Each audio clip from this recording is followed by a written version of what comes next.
निघाला चरावया शेवटा आले पर्वताच्या माता देखत आकाश धीर सर्वतान धरावे. ज्यावेळेस मारुती आलेला महाराज एखादा शेष असतो आताचा नाही खरा शेष्या मनी ठेवतो आणि चरतो. पडली छांपडी आता वळली रेंगडी पडली मनाची मुरकुंडी भांडी ताशी आली. महाराज ज्यावेळेस म्हणणारा महाराज झाला त्यानं आपलं बघितलं. खरंच आपलं बघावं आपलं बघावं म्हणून महिला मंडळी इथं जास्त आल्या. बरोबर ना महाराज आपला होणे पाही विचारून आपलेच देही मदत झाले काही. अरे अरे अरे नाही श्राव्याचा धचकला महाराज त्याला वाटलं स्वामीकडे साधावे येथे उडी मारा मुक्त व्हावे कपी हसते लवकर हे विसरून निज कार्यात मूर्छित पडलो असे. मूर्छेने आली महाराज कालनेमीला डुप्लिकेट महाराजाला माझं साध्य करण्याकरता इथं आलो. असं काय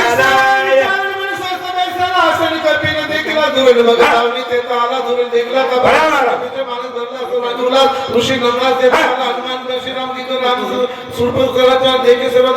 प्रेमात श्रीरामी. आम्हाला नाव गाजवायचं नाही आम्हाला गुत्त्याचं सारायचं. आम्हाला नाव गाजवायचं नाही आम्ही महाराजच नाही कारण हे गुरुजी आहे आणि महाराज बी नाही आम्हाला गुत्त्याचं सारायचं. आता महिला मंडळाला माहित आहे गुत्त्याचं कसं इमानदारीचं कसं सांगायची गरज नको. असा काळ मी बघू लागला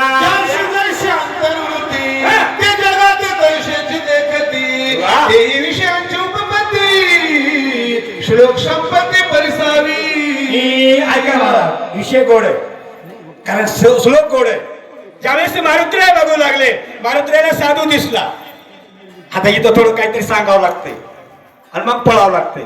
बरोबर आहे कारण ज्यावेळेस म्हणणार आहे कोण दुर्योधन आला आणि भगवान श्रीकृष्ण सांगितला. भगवान श्रीकृष्णानं या म्हणले महाराज सभेचा जेवढे असणारे वंगळे असतील तेवढे दोन गोष्टी लावल्या म्हणून आम्हाला चिठ्ठी आली. चला महाराज पुढे. सज्जनाचे मुख्य लक्षण बरं ब्रह्मा स्वरूप स्वयापन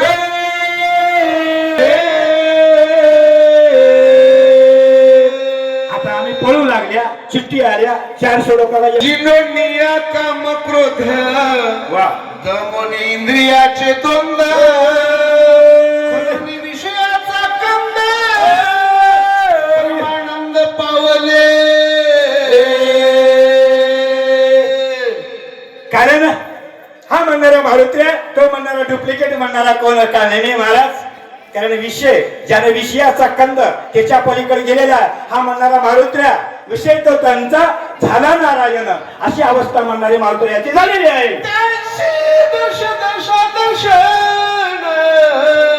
ध्येय ध्याता आणि ध्यान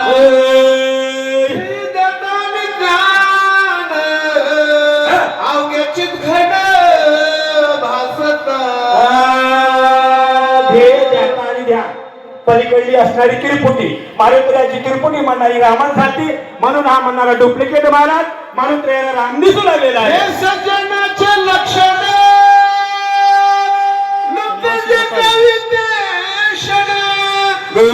त्याचेही चिन्ह सावधान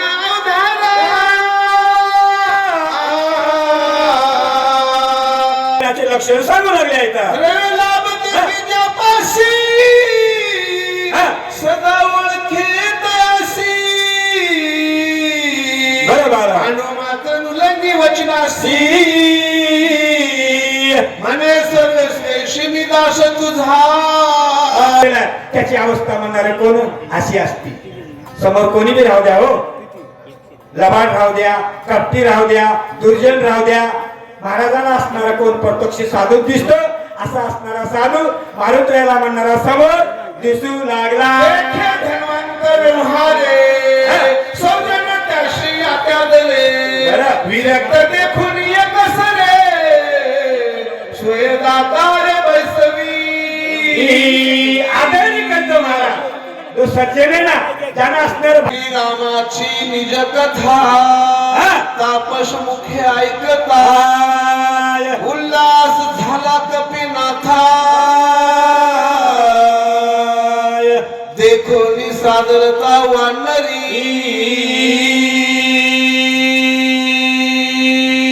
महाराज यावेळेस असणारा कोण?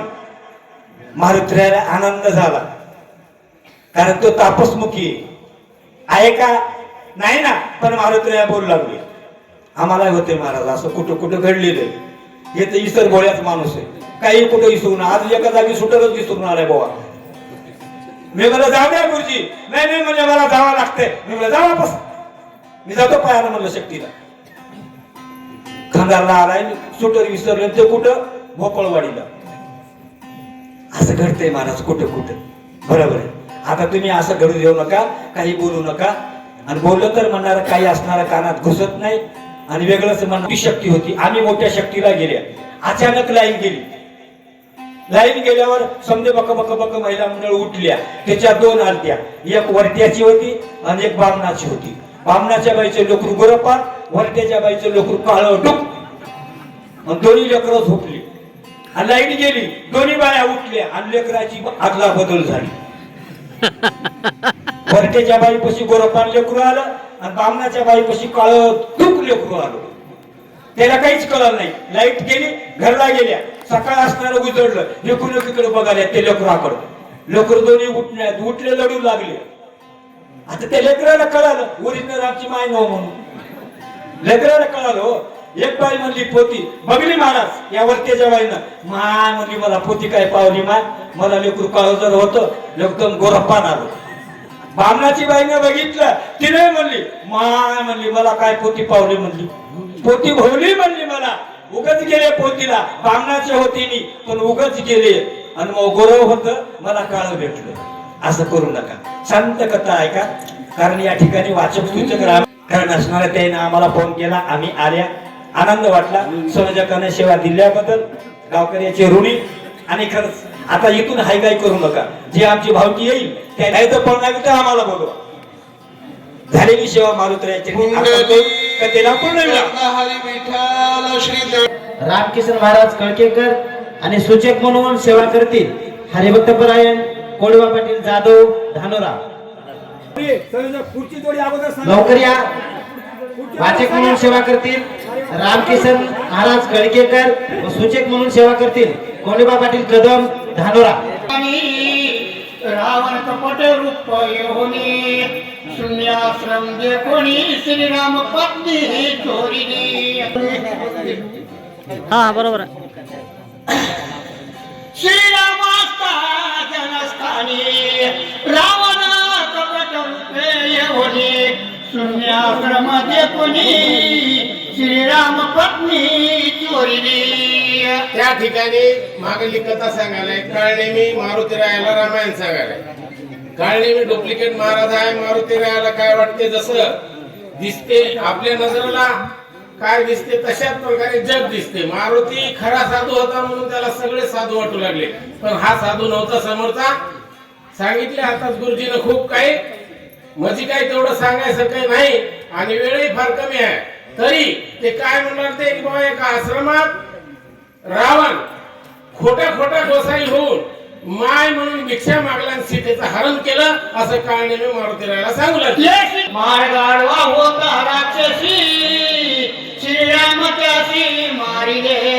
त्या ठिकाणी काय झालं, रावणानं तिथे एका मावळ्याला हरिण म्हणून पाठवलं होतं. मारीच नावाच्या सोन्यासारखं हरिण दिसलं. सीता माईला त्याची चोळी वाटली आणि मग राम प्रभू लक्ष्मण नसताना त्या हरणाच्या मागे गेले. मागे गेल्यावरती मायावी हरिण होता आणि जात जात लांब गेल्याच्या नंतर एक वेगळाच आवाज काढला. किस्किंदा काढत कथा आहे, तुम्ही ऐकलं असता. आणि त्या वेळेला काय केलं, सुग्रीवाची बाजू घेऊन प्रभू रामचंद्रानं वालीची हत्या केली आणि मग सुग्रीवाला राज्य दिलं.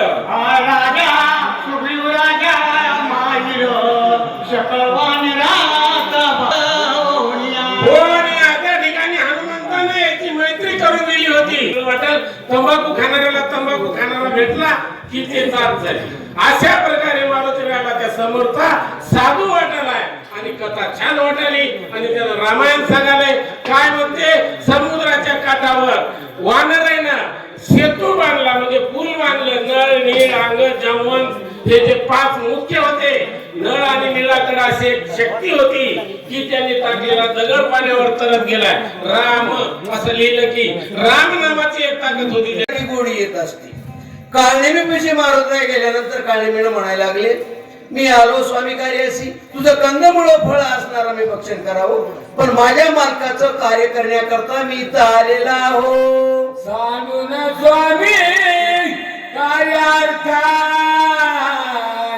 जो पुढे घालील उदर चिंता ओ महापापी तत्वता अर्थपाता जाय वेगळे महाराज म्हणायला लागले ते बघा महाराज त्या काळनेमीला पालकानं तरी कधी अर्जंट डॉक्टरला आण म्हणलं तर त्यानं जाऊन खानदारला खिचडी भजे खात बसवले घेऊन जाऊ मी माझ्या मालकाच्या कार्याकरता इथं आला आणि मला तुम्ही आहार घ्या फलार घ्या विनंती करू नका. या लागे स्वामी कार्य न होता पूर्ण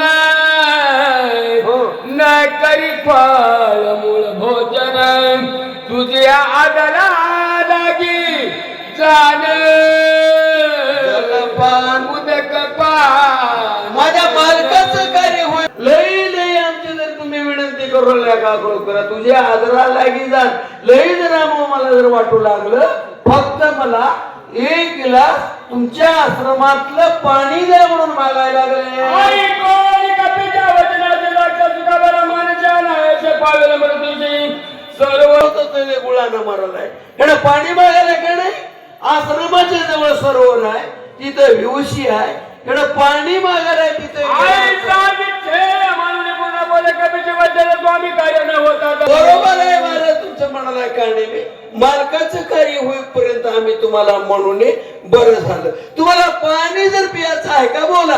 आय आश्रमा समीप सरोवर अत्यंत पवित्र तेथेचे निराय पान करिताय अल्प मात्र औषधी समग्र देखसी बघा पाणी आहे पण हे तुम्हाला गप्रमातलं जर पाणी पिलं तर ताण भागल आणि सरोवरातलं जर पाणी तुम्ही पिल्या तुम्ही ज्या कार्याला आला औषधी घेऊन जाण्याकरता त्या औषधी तुम्हाला लवकर सापडतील. आपल्या त्याच्या वचनाशी निजळ मानसी अत्यंत विश्वासी कारण संताची बाई हा माझा विश्वास दिसणारा जरी राक्षस होता पण व्रती राक्षसाची होती बाहेरून संत झाला होता म्हणून त्याच्यावर मारुत्राने विश्वास ठेवलाय. साधू वचनी येश न पावे तो संसारी तर तो नर महादुराचारी बघा आणि किती संसार करत असताना साधूची विटंबना झाली किंवा साधूच्या करुणी पूर्ण मानवनी तुझ्या वचन मार्गदर्शी सर्व लक्षण उदक पाणी पिण्याकरता मारुत्राय हाडाचं पाणी काढून प्यावं लागते हापशाचं पाणी हापसावं लागते गुडघे इतक्या पाण्यामध्ये गेले जाताना असं झाकाळत आणि वजूळ भरून पाणी पितात.